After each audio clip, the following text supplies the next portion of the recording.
I'm Samuel Trapp, your Russian-speaking American. I'm in my car as usual on my way to my office.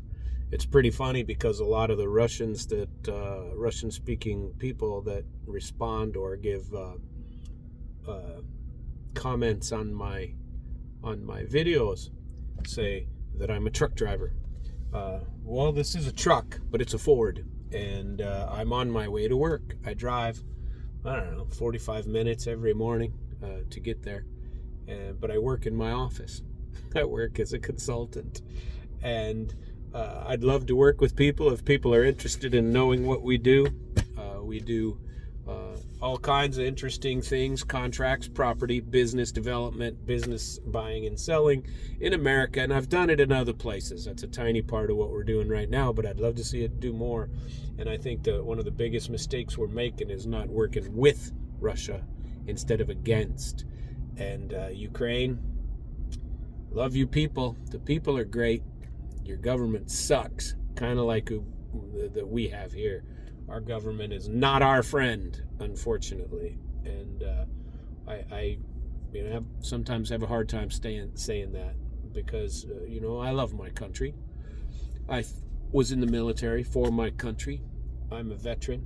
I did what I thought was a fabulous thing, serving in the military and doing the work that I did to eliminate weapons,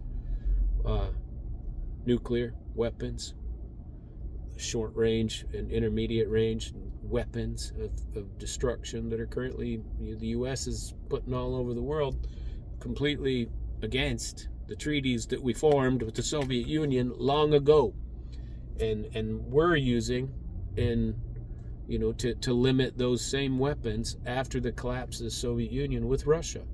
And now all we want to do is continue to spread those same weapons against the treaty that we wrote, we had great part in, that I read in Russian and English and completely spit on from the American side, those treaties. And I'm not saying that I'm a pal of Putin, and everybody will say, oh, geez, he's a Putin supporter, but I'm sure as hell not against him. And his people, for the most part, are not against him. Are there problems in Russia? Sure are. Are there problems in America? You bet. And we've got them. And, this topic, and I just did it in Russian too, and they're not quite the same because you can't put out the same thoughts in English that you can in Russian. At least I can't. Not without writing them down and translating them. But my thought process is the same, regardless. And in English, I will tell you that I've gotten so many great comments from Russia. Very intelligent people, very intelligent commentary. Very awesome. I never expected this sort of response from my stupid little podcast.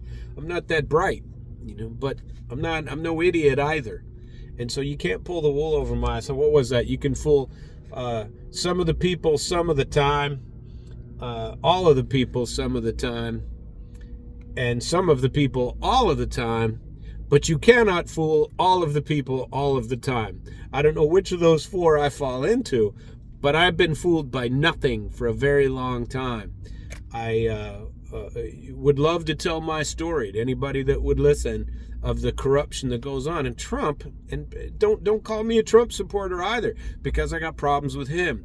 But when we're supposed to make a choice between two, I don't know, bad choices, Trump's really not a bad choice anyway, but because everything he's done has turned out to be right. I often said, my last name's Trapp.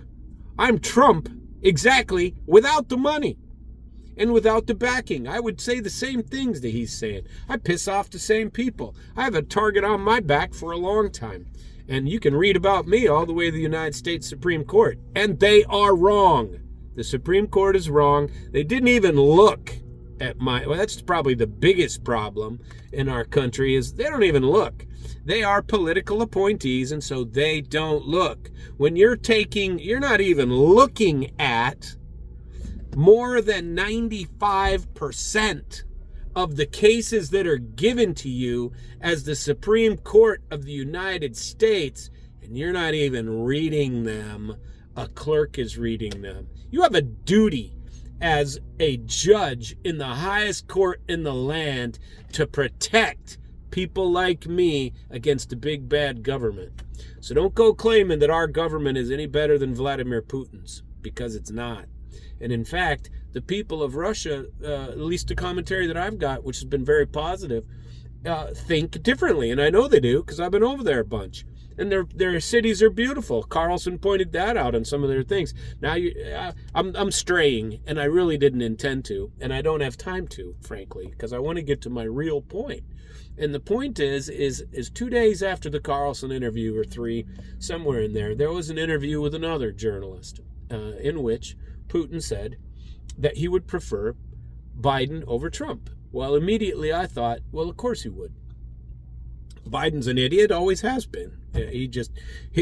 How he got to stay there, God knows. But I think it's because he's a foolish lapdog, and that has become extremely apparent and readily apparent the older he gets.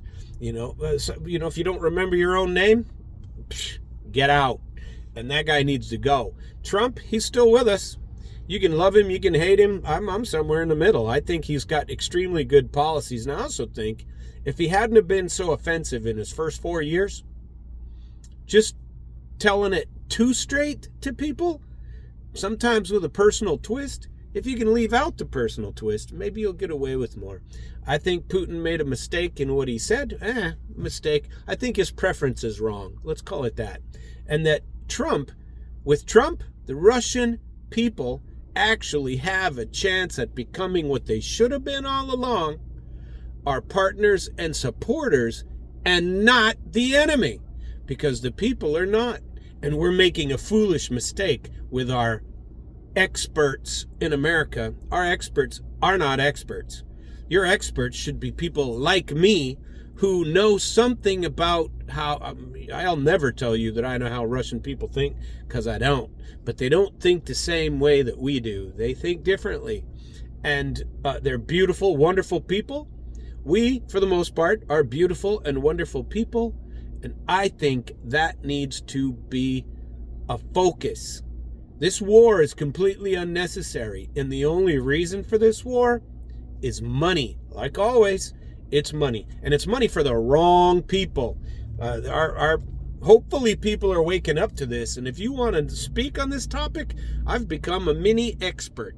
And, plus I've spoken Russian for, Jesus, far too long. I'm old. But almost 40 years, I just realized. And yes, I'm old. That don't mean I'm not right.